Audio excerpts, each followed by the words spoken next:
Universidade gratuita. Governador Jorginho Melo determina a investigação sobre possíveis fraudes no programa de bolsas. Diplomas universitários falsos.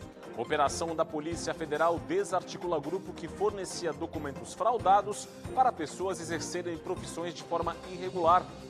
A agenda de Jorginho Melo nesta quarta-feira.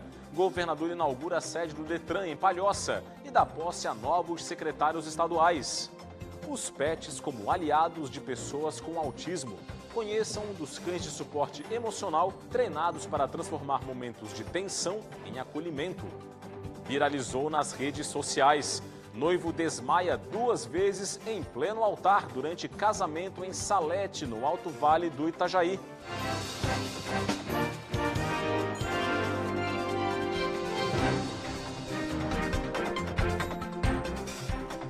Olá, uma boa noite para você.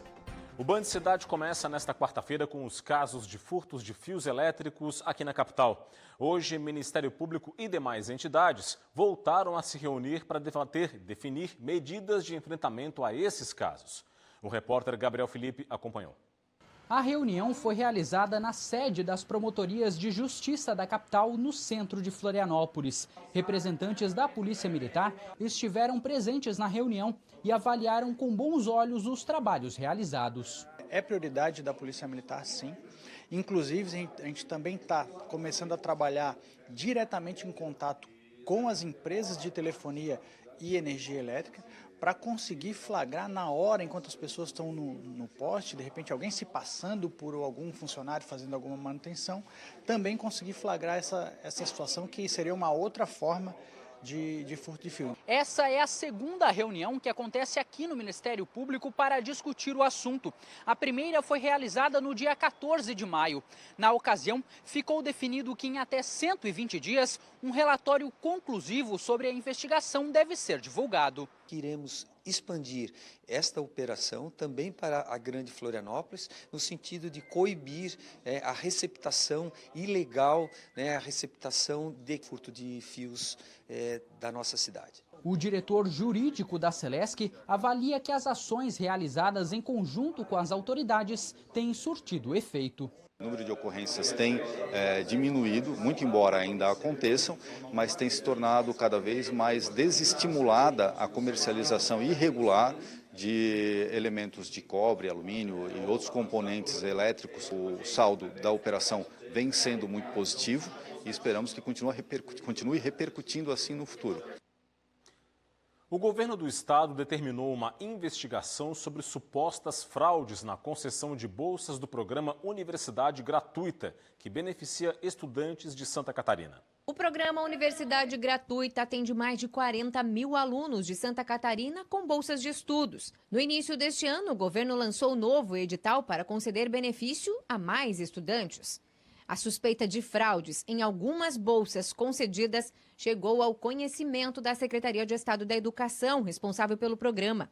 As denúncias alertam para possíveis informações falsas sobre a renda familiar per capita apresentada por alguns alunos, um dos pré-requisitos para ter acesso ao programa. Por se tratar de recursos públicos, o governador do estado determinou que seja investigado pela Delegacia de Defraudações, vinculada à Diretoria Estadual de Investigações Criminais, a DEIC, da Polícia Civil. A Polícia Civil de Santa Catarina passará a atuar na investigação contra indivíduos que possivelmente teriam usado documentos falsos para obter o benefício da Universidade Gratuita.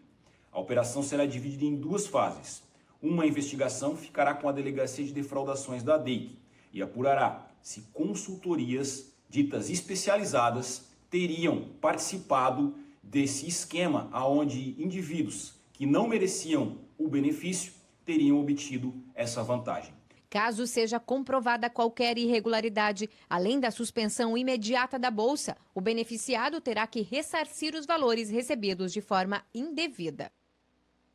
Policiais federais desmantelaram um grupo acusado de falsificar e comercializar diplomas de ensino superior. A ação ocorreu em 11 estados do país e também no Distrito Federal. Foram cumpridos 25 mandados de busca e apreensão no Distrito Federal e em outros 11 estados do país. Parte das ordens foi cumprida na casa do principal líder do esquema, além de diversos beneficiários da fraude. As investigações começaram após a identificação de um diploma falso apresentado para registro profissional.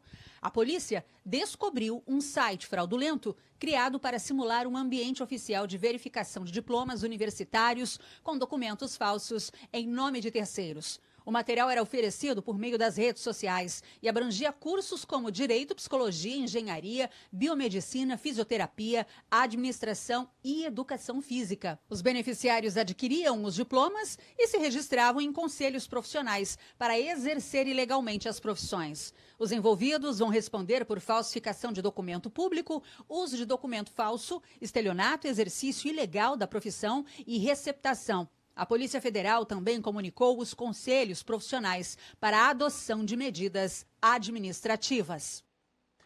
E uma ação da Polícia Civil desarticulou um grupo que usava as redes sociais para vender anabolizantes e outras substâncias de uso terapêutico ou medicinal. A operação ocorreu nos estados de Santa Catarina e São Paulo. Agentes do Departamento de Investigações Criminais de Blumenau cumpriram mandados de busca e apreensão em Pomerode, Blumenau, Rio do Sul e Agrolândia e também em Bauru, no interior de São Paulo. As buscas ocorreram em residências, estabelecimentos comerciais e em um laboratório de manipulação suspeito de fazer parte do esquema. 4 pessoas foram presas em flagrante. Foram apreendidos anabolizantes, insumos, dispositivos eletrônicos e documentos. Também foram cumpridas medidas cautelares, como a indisponibilidade de bens, o bloqueio de contas bancárias e a suspensão de um perfil em uma rede social usado como canal de vendas dos produtos ilegais. O Grupo Especial de Combate ao Crime Organizado, o GAECO, desarticulou hoje uma rede de favorecimento à prostituição e à exploração sexual de crianças e adolescentes. Foi o resultado da Operação Inocência, deflagrada nesta quarta-feira. Os agentes cumpriram um mandado de busca, mandado de prisão, e 8 de busca e apreensão. Segundo as investigações, uma mulher aliciava adolescentes em situação de vulnerabilidade social em conluio com proprietários de casas noturnas também investigados. Nesses locais, as menores eram expostas à prostituição infantil e à exploração sexual. As investigações seguem em sigilo. E a seguir no Band Cidade, o governador inaugura a nova sede do Detran em Palhoça e dá posse a 2 novos secretários estaduais nesta quarta-feira. Os detalhes e o comentário político de hoje de Cláudio Prisco Paraíso você confere após o intervalo. Até já.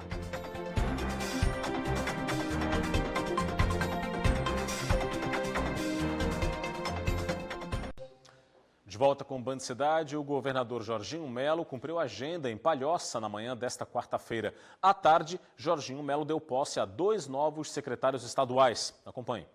Pela manhã, Jorginho Melo participou da inauguração da nova agência do Detran em Palhoça, na Grande Florianópolis. A estrutura, que fica em um shopping, foi reformulada e vai funcionar em um novo espaço. É uma nova fase do Detran de Santa Catarina, se modernizando, inovando, se reorganizando toda a sua estrutura, o seu organograma, para que a gente possa prestar um atendimento ainda melhor. Para o Detran e a Prefeitura de Palhoça, a reestruturação vai aproximar ainda mais o órgão estadual de trânsito da população. A nossa expectativa é da redução do tempo de espera, de um atendimento mais rápido, com mais conforto. Essa reinauguração ela vem trazer uma condensação dos serviços em um único ambiente, onde o cidadão vai entrar com o problema e sair com a solução já resolvida. À tarde, o governador cumpriu a agenda na Casa da Agronômica. Jorginho Melo deu posse a novos secretários estaduais. Edgar Ussui deixou a pasta do Planejamento para assumir a Secretaria Estadual de Inovação, Ciência e Tecnologia. Os desafios passam por uma continuidade de um trabalho de uma pasta recém-criada pelo governador Jorginho Melo, e também uma mudança cultural, né, dentro do organograma do governo do estado e principalmente para que a gente possa fazer sinais para o ecossistema de ciência, tecnologia e inovação privado, mostrando que Santa Catarina, que já é uma referência e protagonista nacional, também quer ser uma referência e protagonista nos sistemas internos de governo. No Planejamento, o escolhido foi o ex-prefeito de Balneário Camboriú, Fabrício Oliveira. Mesmo em tempos de retração econômica no país, Santa Catarina tem ampliado as suas fronteiras. E tudo isso é devido a um planejamento, a um trabalho em que todo o seu secretariado, atendendo às metas do governador, tem entregue para Santa Catarina. É isso que nós faremos. Também tomaram posse na tarde desta quarta-feira os secretários adjuntos de Inovação, Ciência e Tecnologia, Rui Ribas, e do Turismo, André Moser.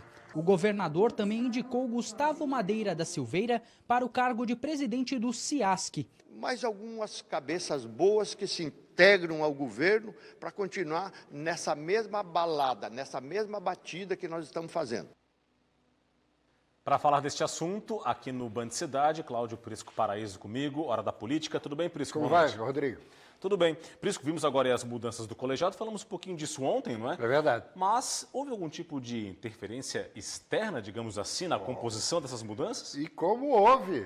E é uma interferência de cunho político, partidário, e vem lá da capital federal, Rodrigo.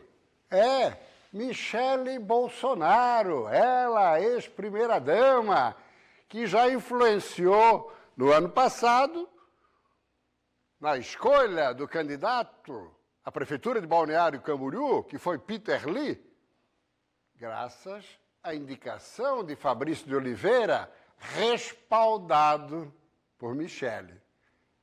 E Bolsonaro, claro, falou com Jorginho Melo.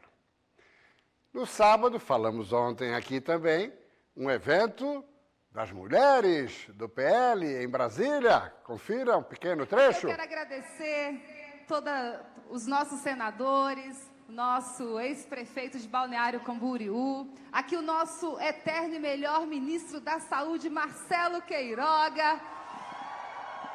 Agradecer também as nossas deputadas federais, distritais. Veja que ela falou dos senadores de maneira genérica, dos deputados, de um ex-ministro, e o segundo a ser saudado, o ex-prefeito de Balneário Camboriú. Vamos lá, que lá estava, entre as mulheres, mas tinham homens também, Valdemar da Costa Neto, presidente nacional do partido, aqui Carol Detone, Michele e tudo mais. Pois muito bem, foi aí que Fabrício pediu, mais uma vez, a intermediação e a interferência de Michele, sem o que ele não emplacaria. Aliás, o governador teve que antecipar as mudanças por conta dessa solicitação. Aí Marcelo Fetti já saiu e Edgar Uzui foi para a Inovação, Ciência e Tecnologia e Fabrício entrou no planejamento. Próximo telão. E também, resultado dessa conversa, abrindo aqui um parênteses, Michele já se posicionou em relação a uma candidatura ao Senado de Santa Catarina. Postagem dela ali, minhas candidatas ao Senado em 26. Carol Detone, que já vimos falado na semana passada, é o nome do PL para concorrer ao Senado. Próximo telão. Aqui nós temos a imagem dos dois que tomaram posse, Fabrício de Oliveira e Uzui, Edgar Uzui.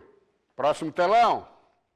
E aí nós temos Carlos Humberto, deputado estadual, foi vice-prefeito de Fabrício, era o nome natural e favorito do PL, a Prefeitura de Balneário Camboriú, barrado pelo casal Bolsonaro. E agora, ele ajudou, evidentemente, na eleição de Juliana Pavan, do PSD, contra o nome indicado por Fabrício do PL. Afinal de contas, ele foi preterido inexplicavelmente.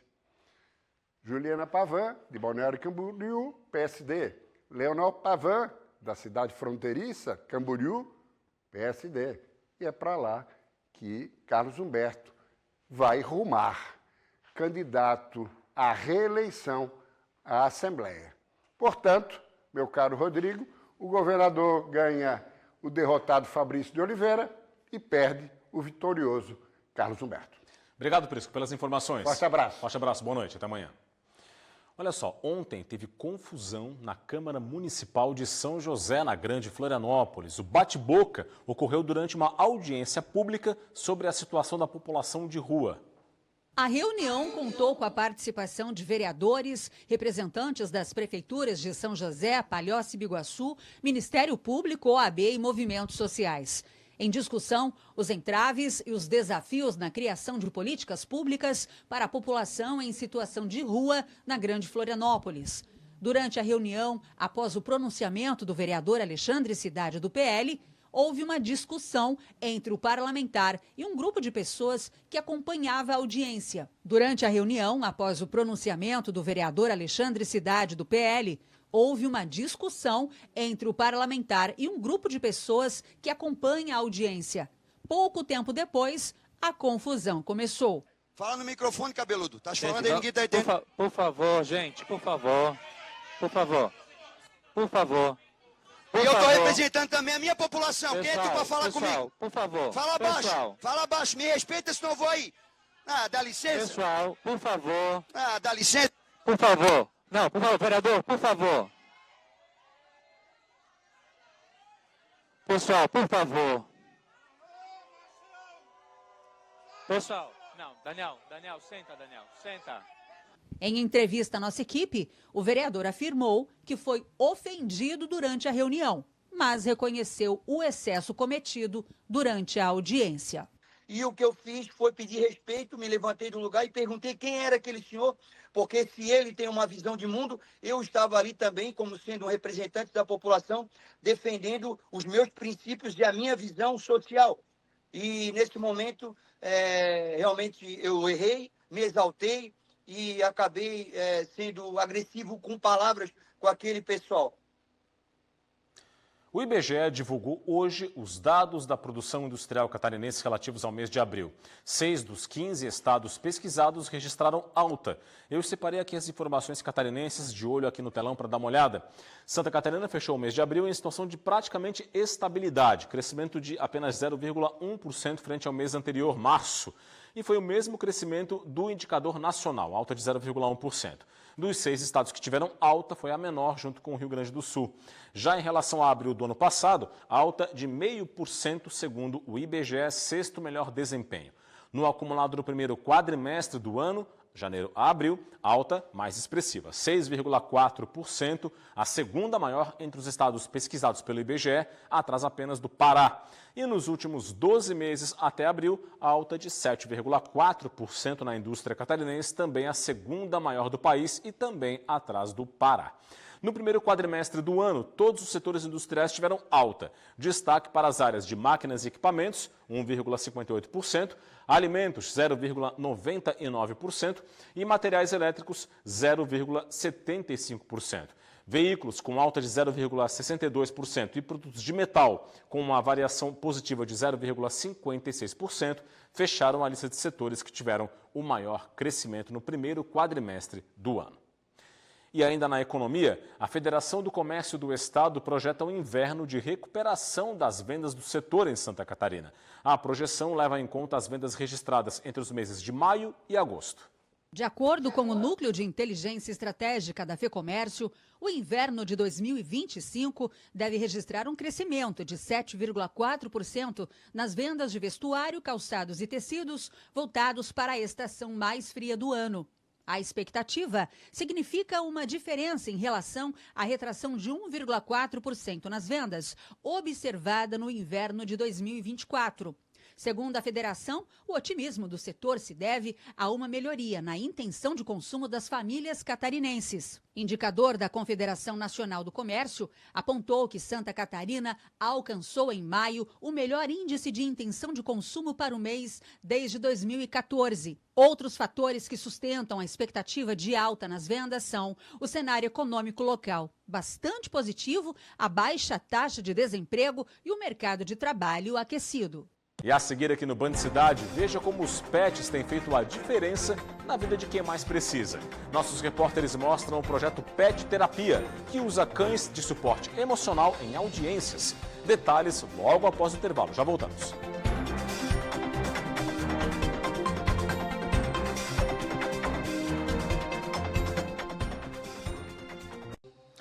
De volta com o Band Cidade, em Lages, na Serra Catarinense, uma ação de isolamento térmico promovida pelo Banco da Família tem transformado casas e vidas de moradores. Veja. Em Lages, na Serra Catarinense, onde o inverno costuma ser rigoroso, o frio é um desafio constante para muitas famílias. especialmente para aquelas que vivem em moradias mais simples, com pouca proteção contra as baixas temperaturas. É o caso da família da Dona Maria Rosa. Aposentada, ela vive há cerca de 14 anos nesta casa, com um esposo e um filho. E como tantas outras famílias, sentem na pele os efeitos do frio que entra pelas frestas e paredes. Daí nós enfrentamos com fogão, fazemos fogo no fogão, fechamos a casa e... A esperança e o calor chegaram para a Dona Rosa e toda a família com uma iniciativa que une solidariedade e sustentabilidade. A ação de isolamento térmico do Banco da Família. Para combater o frio em moradias vulneráveis, a iniciativa utiliza um material inusitado, caixas de leite recicladas. As caixas já higienizadas são aplicadas em paredes e telhados, criando uma barreira térmica eficiente. Esse revestimento simples, mas engenhoso, é capaz de manter a temperatura interna da casa até 7 graus mais estável, proporcionando conforto tanto no inverno quanto no verão. Temos 2 super impactos com essa ação. Um impacto ambiental, a partir da diminuição de lixo descartado, mas um impacto com a família, trazendo cuidado na temperatura certa. A ação é um belo exemplo de como a inovação social e a sustentabilidade podem andar juntas. Falamos agora da chamada Pet Terapia, que utiliza cães de suporte emocional treinados para atuar em audiências. Um desses cães, o Lin, tem feito a diferença na vida de quem convive com o autismo e outras condições emocionais. Acompanhe. Ele usa uma gravatinha, caminha com passos firmes e tem um olhar dócil. Este é o Lin, o cachorro advogado. E mais do que um traje curioso, o Lin carrega uma missão: acalmar e acolher pessoas em momentos de estresse e ansiedade, inclusive dentro de uma sala de audiência. Foi o que aconteceu com a filha do senhor Alceu, diagnosticada com autismo. Ela só conseguiu participar de uma audiência por conta da presença do Lin. Fez toda a diferença, porque a gente tinha uma barreira enorme, né? Pela dificuldade dela de interação e de comunicação também. Mas a gente trouxe toda a família e no momento em que nós chegamos aqui com as duas, né? Ela tem uma irmã menor, que elas interagiram com o Lin, fez toda a diferença. Olha, mudou de verdade, foi muito interessante e a gente conseguiu evoluir bem. A Camila é advogada e tutora do Lin. Foi ela quem sugeriu este suporte à família. Como o Lin, ele é um cão adestrado e socializado, ele se dá bem com todas as pessoas, crianças, adultos, com outros animais, gatos, cachorros, passarinhos. Então, em um dado momento, eu conversando com a mãe da minha cliente, sobre a audiência, ela me relatou que a filha não queria participar. E assim foi. Ela aceitou vir à audiência porque ele estaria presente. A pet terapia ou a zooterapia tem se mostrado uma poderosa aliada para quem convive com o transtorno do espectro autista. No Brasil, segundo o IBGE, mais de 2 milhões de pessoas estão dentro do TEA. E a presença de animais treinados pode trazer benefícios reais. Assim, os animais quebram muito o gelo lá em casa, ajudam bastante nessa interação. Em um mundo que às vezes é barulhento demais para quem vive com o TEA, o Lin é silêncio e acolhimento. Mas nem sempre silêncio. Por vezes, um cão com um coração que late no tom certo.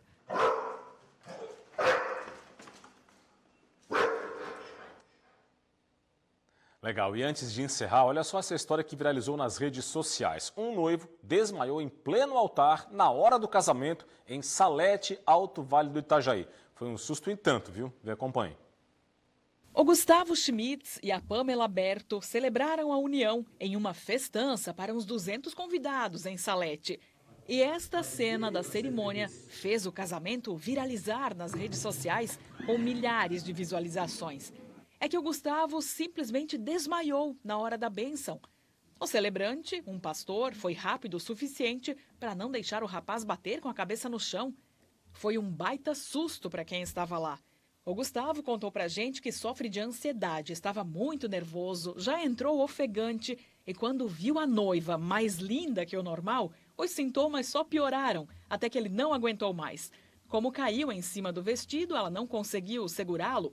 Um amigo, que é médico e veio de Minas Gerais para o casamento, prestou os primeiros socorros. O Gustavo disse ainda que desmaiou novamente depois, mas aí se recuperou e a cerimônia seguiu normalmente. Foi tudo lindo e maravilhoso, segundo ele. Que susto mesmo, em vida longa ao casal. O importante é que o casamento saiu e agora que os dois sejam muito felizes, não é? Ficamos por aqui com o Band Cidade, conteúdo no portal TVBV Online e QR Code na tela. Vem aí o Jornal da Band. E para você um forte abraço, muito obrigado pela audiência, uma boa noite e até amanhã. Tchau, tchau.